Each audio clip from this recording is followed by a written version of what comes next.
of our conference. It has been indeed a very intensive 2 days. I don't know what about you, but I think that it is a very challenging environment. It's very challenging, really, to stay and follow all the sessions for all these and all the questions and discussions during these electronic formats and internet-based conferences. But it was very interesting. It was extremely challenging in bringing the knowledge forward. And therefore, we think that the best way to close this conference would be really to share with you some insights about the research and innovation landscape of the coming years. And this could be one of interesting, I would say, takeaways from this conference. For this purpose, we have to start with 3 extremely interesting presentations from the soon-to-be launched co-program partnerships.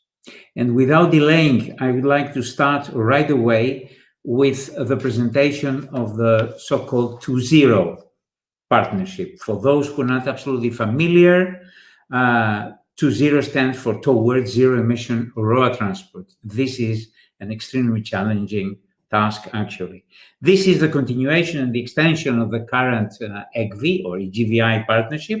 And for this, Stefan Neugebauer, the current EGVI chairman, will provide some insights for what to expect from 2.0. Stefan, please, the floor is.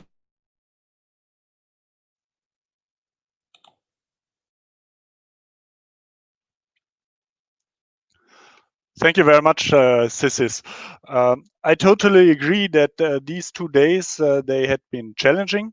On the other side, these 2 days, they demonstrated that based on the European funding for road transport research, there is an innovation network all about Europe bringing together the stakeholders in road transport and road transport research in order to improve the system. And so this is really a success for the European funding and the European partnership. The bad news is that the Horizon 2020 program now will come to the end. The good news is that we are working on the successor, on the Horizon Europe program, and there will probably be a partnership, the Towards Zero partnership for road transport research in this new Horizon Europe program. And I would like to give you a slight overview. So the Towards Zero Emission Road Transport is the full name of this partnership. And I try to go to the next slide. Yes. And here you can see the history of the partnerships for decarbonization of road transport. The first partnership was the Green Cars partnership. It was mainly focused on electrification of cars and trucks for logistics. And the next partnership after the Green Cars partnership was or still is the Green Vehicle initiative.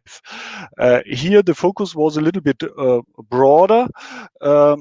The energy efficiency of vehicles using alternative powertrains was in the center, and all types of vehicles, also two-wheelers, cars, vans, buses, whatever, all type of road vehicles.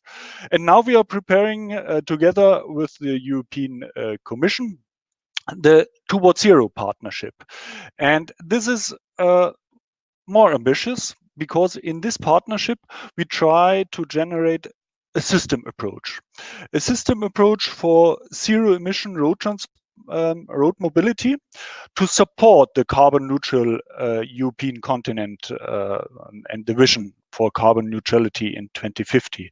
So we want to use 100% renewable energy for road transport. We want to cover all type of road vehicles, and we want to interconnect the sectors which are needed for this target. So this is the vehicle, of course, but it's also the energy sector. It is the logistics sector. It is the infrastructure. And so we try to have a system approach and bring together all these different sectors. So if we go to the next slide, you can see what we do want to achieve. Yes, we want to contribute to Europe having the first carbon neutral road transport system by 2050. And we want to achieve the technology leadership. For Europe, it is very important that we have a technology leadership because we need to have an economy which works quite well. And therefore, we need the European competitiveness in the world. And this cannot be achieved by regulation. This can only be achieved by technical leadership and by innovation. And so we want to improve the health and the quality of life of European citizens and to ensure mobility for people and goods. And just now, right now, when we look at the Corona situation, we can get imagination what looks like, how does a society look like with reduced mobility. This is something we do not want. We want mobility for people and goods, and this is what we are needed. And the only way to keep this mobility in a sustainable way is innovation and improved technologies. So when we look at the 4 pillars for this partnership, you can see the first pillar is the vehicle technologies and the vehicle propulsion system. This is something like the traditional focus also of automotive industry for sure. But if you look at the second pillar, we want to integrate the battery electric vehicle into the energy system and the related charging infrastructure. So this is more than the vehicle. And then we want to develop innovative concepts, solutions, and services for zero emission mobility of people and good. So new services, innovation in services. And last but not least, we want to create a life cycle analysis and a circular economy. So it's not only the vehicle in the use phase, but also in the production phase and when it comes to the end of the use case. So we have a new approach for this partnership. When we look at the next slide, you can see how this new partnership will interact with other partnerships. And here in the middle, you can see the Towards Zero partnership for sure, but we need to collaborate, and we want to collaborate, and we will collaborate, especially with 4 other partnerships. You can see here the clean hydrogen partnership for sure. This partnership is focused on the hydrogen production, the storage, and the infrastructure, not in the vehicle application itself, but also on the fuel cell system. But the integration of the fuel cell system into the vehicle is part of Towards Zero. Then we will collaborate with the batteries partnership. The battery partnership is more focused on the materials and the electrochemistry. The integration of the battery in the vehicle is in the Towards Zero partnership. Then for sure, we need some key digital technologies like electronic components and systems and softwares. And here we have a close cooperation. It's the successor of the EXO partnership. And last but not least, the CCAM partnership, the partnership for automated driving for connected and cooperative mobility. And here we have interferences and also a strong and good collaboration, because this affects the transport system. So when we look at the next slide,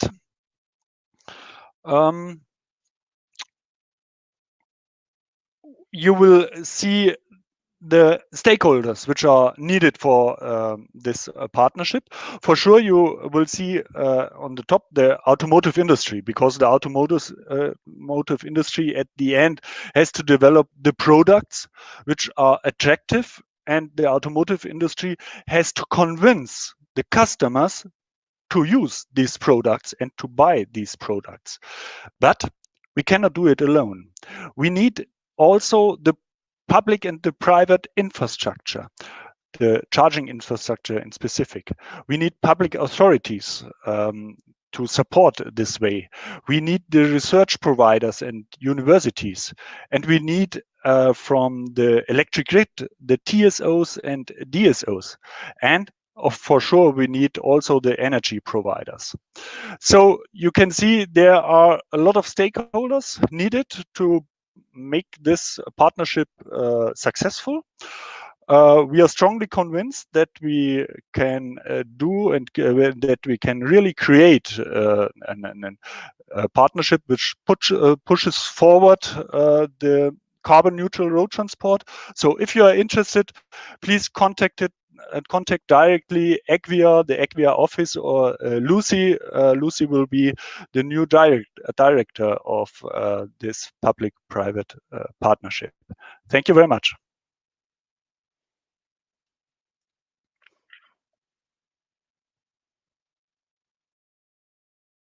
Very much, Stefan, for this very nice introduction towards zero. It may be of interest for you and for everyone to know that despite the fact that it is the last day and the last presentation, we are having a lot of participants that exceed now the number of 100. It started with about 70, and now we have exceeded 100 participants, a clear indication of the very high interest that many of us have on the talks that we'll be following.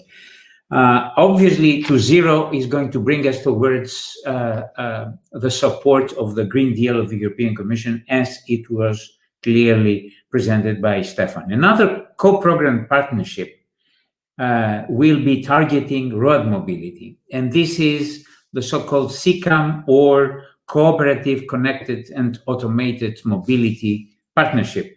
I'm very happy, and it is a pleasure to me to welcome Armin Greter from BMW, who has been very much involved in the preparation of this partnership, and he was for a long time in the air truck work group covering this particular topic. Armin, the floor is yours. Thank you very much, Cisis. I'm very thankful for the opportunity to present about the CCAM partnership here. It was just mentioned by Stefan that this is a strong link also to the Towards Zero, and like Cisis mentioned, to the Green Deal, because it's obviously a very strong lever for the future, maybe for the further future than on the electric mobility, to improve the whole traffic system as a whole. So the CCAM partnership has the slogan of a European leadership in safe and sustainable road transport through automation. And I think this is very comprehensive, saying that automation will be the next big thing after electromobility to really change the mobility system as a whole, and it will even go through all sectors, and I will come back to that in a minute, around what is going on there, and who is needed to fulfill all these very ambitious targets. And this is a complete different story than Stefan mentioned before, because Equi was there and now it's Towards Zero, and it's a much wider scope, and it's a much higher ambition. And for CCAM, I can say it's now the starting point, but already with a very high ambition, I can tell you. We have strategic objectives which are very important, and you can read them quicker than I can. So safety is the key of everything. We had this also mentioned from the UCAR conference, safety as the #1 target of CCAM as well. Seeing that automation will be the target, you see that many new sensors and many new technologies come into the field by the means of later automation, but it will help a lot on, let's say, NCAP scenarios on safety features in the vehicles. So it bases the ground for much higher safety. I'm sure many OEMs, many car manufacturers can tell you, but I know it from BMW.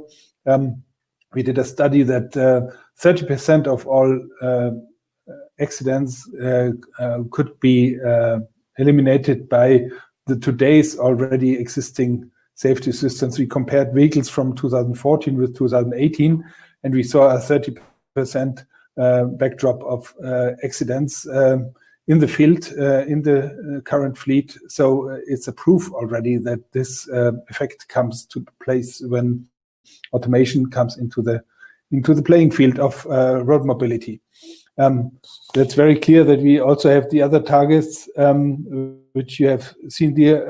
I'd like to mention again the competitiveness, as Stefan mentioned, but also very clear the contribution to the Green Deal, which is the impact on environment. That's very clear, and also ensuring inclusive mobility. On the next slide, we broke this down to the general objectives of the partnership, which is very important to really understand the link from these very strategic targets, to break them down to general objective, and then later on even to specific objectives, which can be fulfilled by the CCAM organization, which will be founded in the next weeks.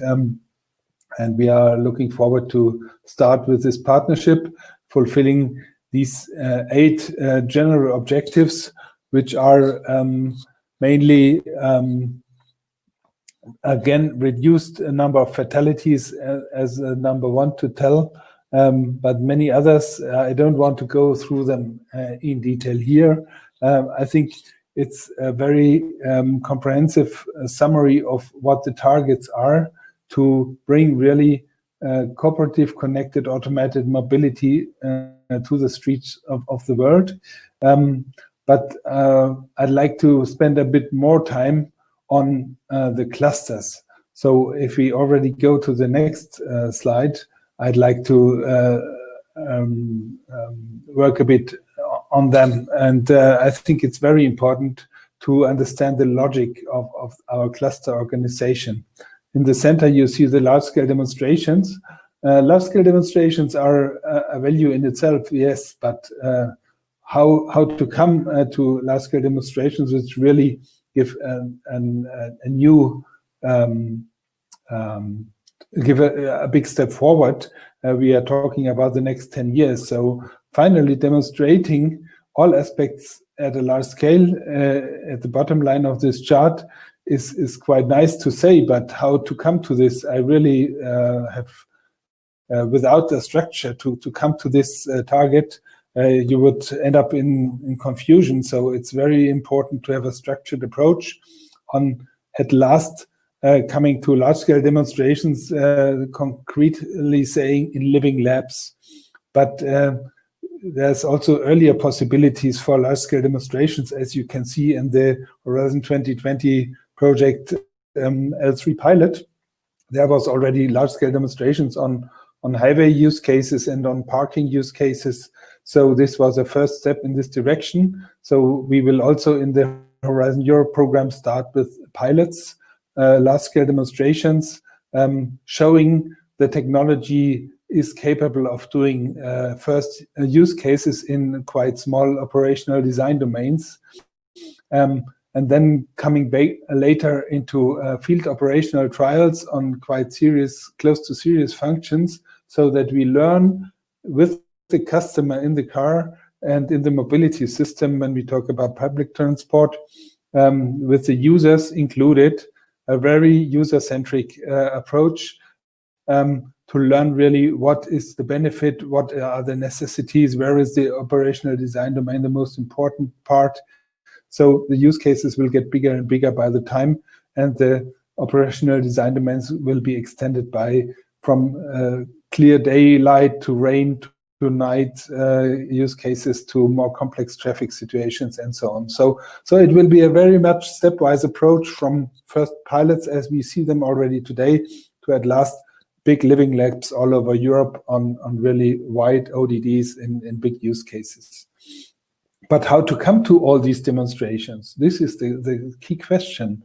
And we thought it's quite understandable to say we need successful implementation by understanding the user needs first and societal aspects of mobility.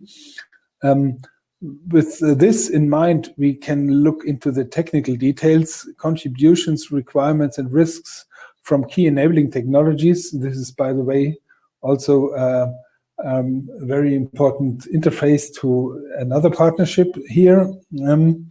And then we will look into the overall transport system requirements and setup with infrastructure, with traffic management systems, and so on. And with all that said, we will end up in vehicle technologies which are required and how to implement them.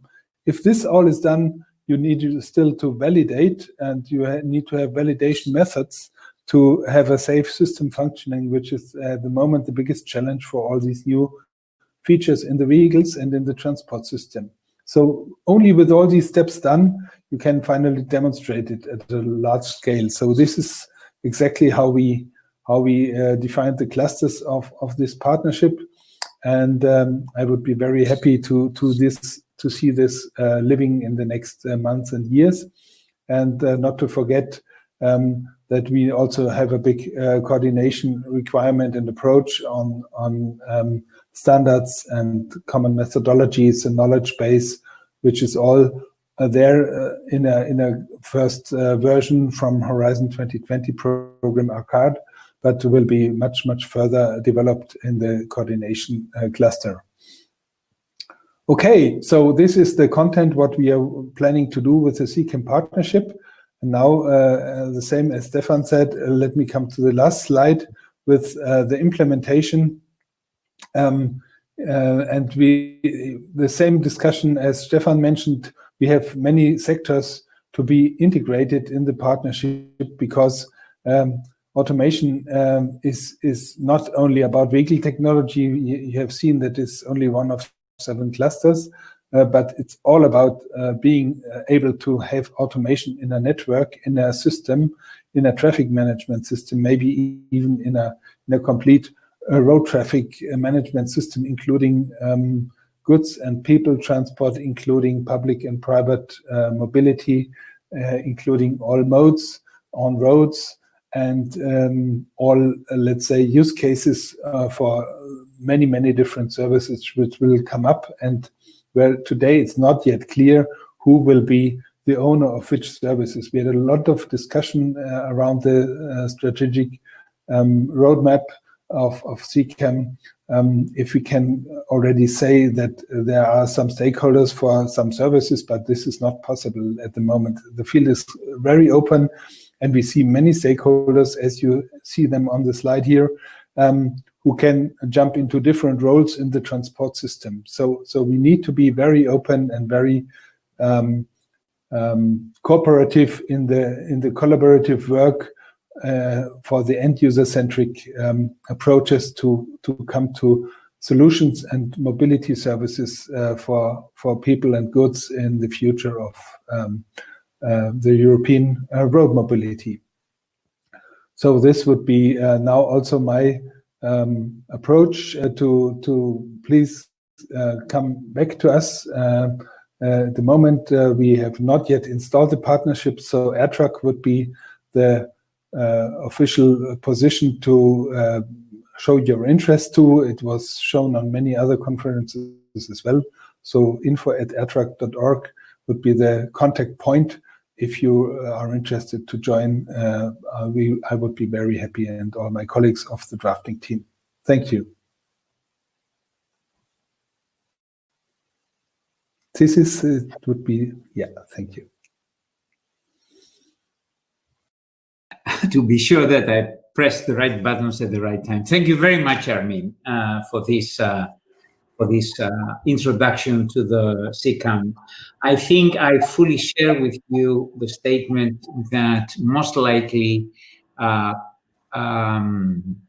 the connected and cooperative and automated transportation system is really the upcoming revolution.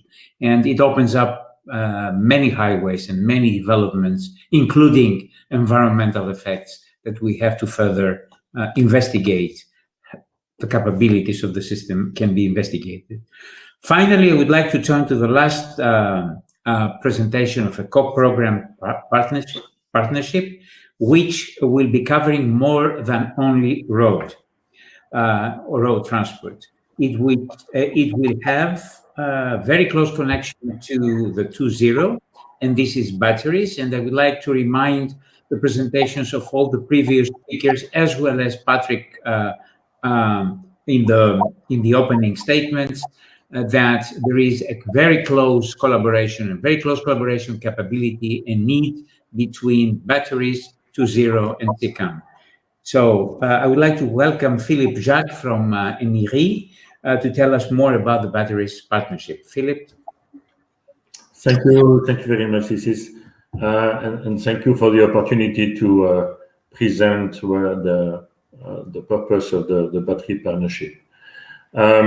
So I will try to keep it short because I think that we are running a little bit out of time. So first to emphasize that really the battery partnership is really fully aligned and will contribute to all the key strategic orientations that have been agreed for the Horizon Europe strategic plan, which are totally aligned, of course, with the general policies of the European Commission. And in particular, batteries definitively are a key enabling technology that will contribute to the transformation of the mobility system in Europe, which is one of the important aspects which is needed to make Europe the first circular, climate neutral and sustainable economy. So also important is that the battery industry value chain has been recognized as the strategic value chain for Europe. So emphasis will be put also on consolidating really the industry, which is under construction now in Europe on all these technologies which are needed not only for mobility but also for the energy sector. Really, what is the vision of the batteries partnership is really to establish in the coming years, to establish in Europe really a very strong innovation ecosystem that will really boost the European battery value chain, so that really we will be all together able to drive the transformation toward this carbon neutral society. And what are the expected impact of all these coordinated efforts? Well, they are just summarized here on the slide. The first aspect will be really driven by technology and improving the performance of the batteries, regarding safety, of course, regarding cost, regarding also the user convenience, the fast charging possibility, and also addressing the issues of the environmental footprint, so that really we will achieve an improved attractiveness for the users, increasing really the deployment of batteries in the different applications, and by that way contributing really to reinforcing the battery manufacturing value chain in Europe, in making it more competitive, more circular, and more sustainable. This has been translated in the work that was carried out over the last months to structure really the partnership into these general, specific, and more technical objectives. So I'm not going to go through them in detail. I just wanted to have them included in the slide pack that I guess will be shared with all the participants, so that really you can understand really what is the intervention logic of the battery partnership. Of course, the general objectives are fully aligned with the EU general policies regarding climate change, the challenge we have to tackle here, also with the required improvement and consolidation of the industry value chain, and addressing and contributing to the economic growth and bringing more jobs in Europe, and also the well-being that is really expected, or that we need to deserve to all the European citizens. And this has been so translated into these specific objectives, especially regarding the support to be brought to the battery industry, making it really differentiating with developing the technology that would make this industry greener and more sustainable, and by really addressing also the required and needed specification by the mobility sectors and the energy sector, really to rely more and more on renewable energy. And this has been done in a good coordination and continuity with the work that was initially conducted under the set plan working group on batteries, to define really what are the technical objectives, the technical targets to be achieved by 2030.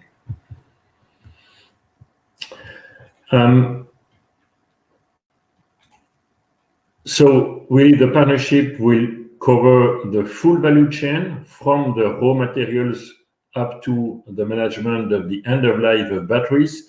The segments you have here in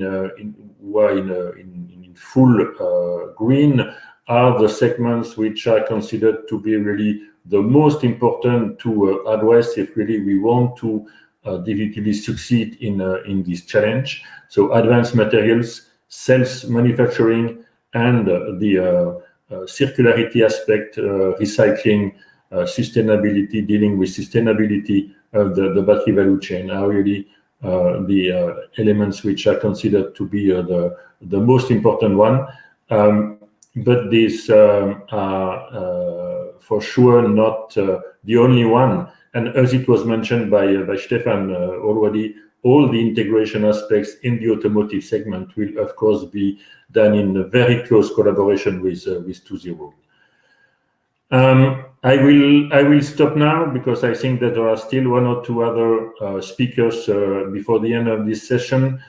Just by mentioning that we are currently launching the association, that the call for membership is still running and open. Our first General Assembly of the Partnership Association will take place on the 14th of December. So it's still time for those who are interested to join to really apply for a membership. And if you need more information, please don't hesitate to contact me, or to drop an email to the Secretariat of the Battery European Partnership Association, so BEPA, that will be happy to answer you. Thank you very much.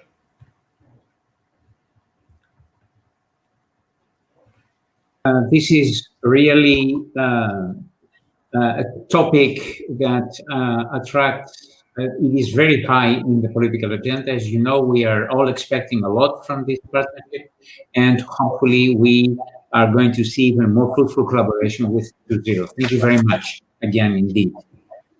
So these three partnerships will be funded as part of Horizon Europe, which is the new program for research and innovation across the continent. Therefore, it is now time to give the floor to our European Commission's colleagues for some closing remarks.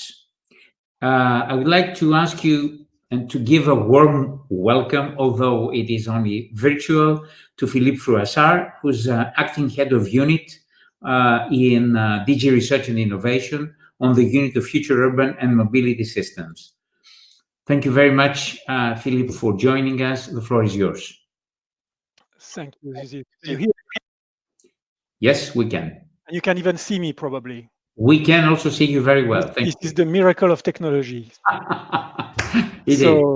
Go ahead. I would actually like to take the opportunity of these few words, first of all, to thank you for this kind introduction, and to thank the organizers of this 4th edition of the Road Transport Research Conference for the marvelous work that they have done for the last 2 days.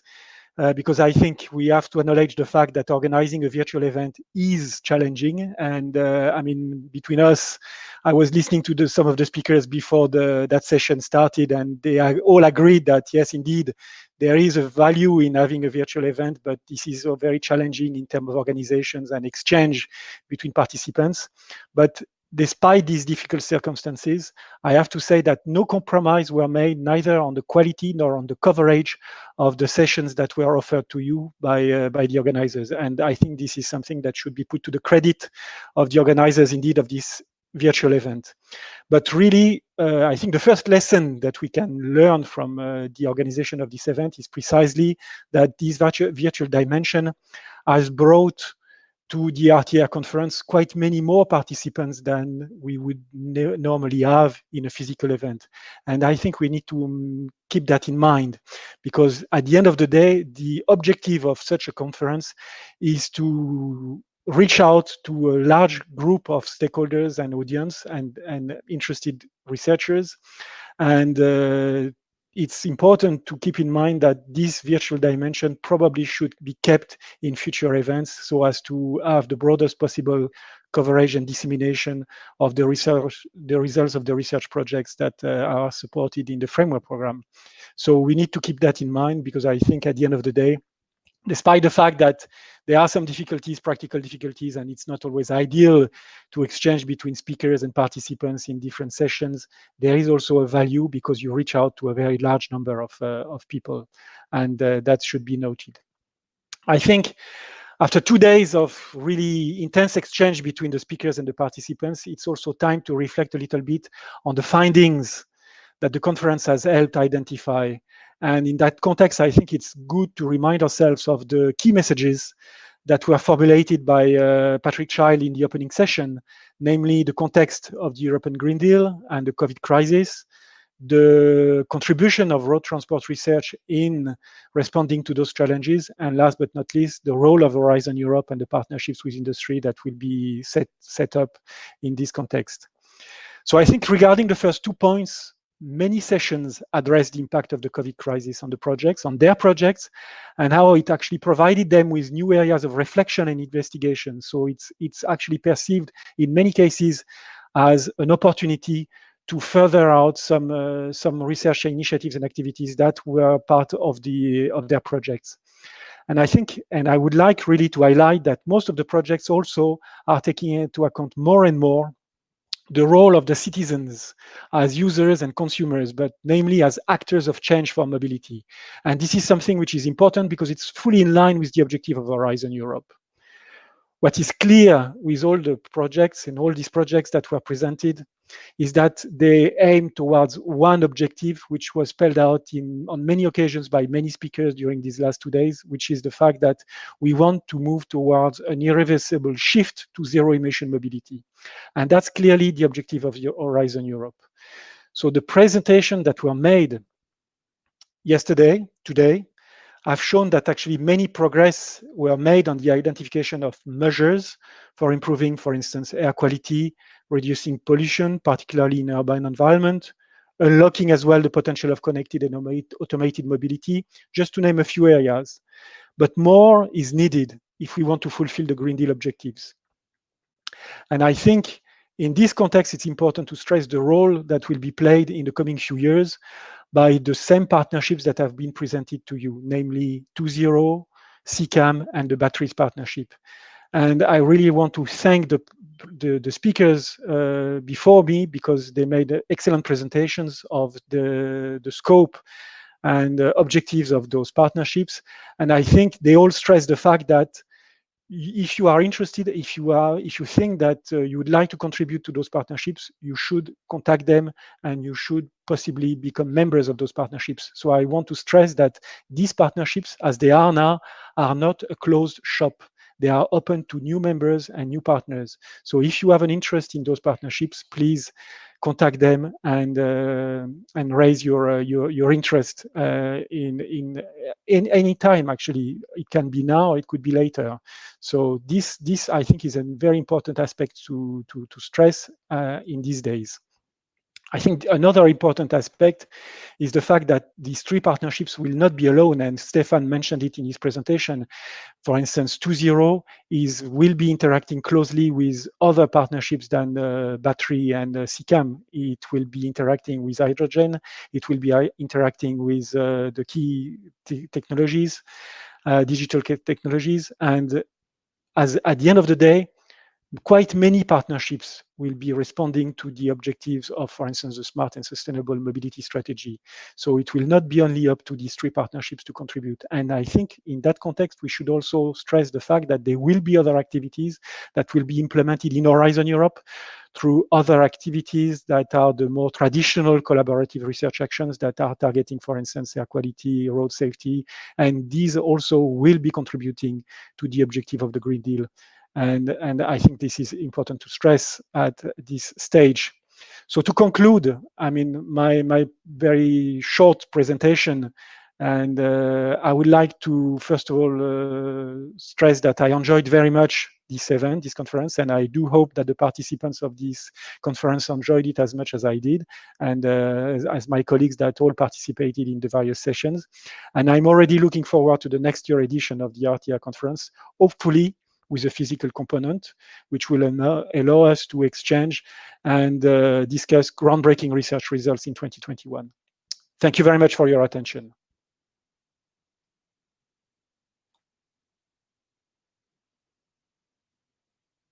Philippe, for this insightful contribution and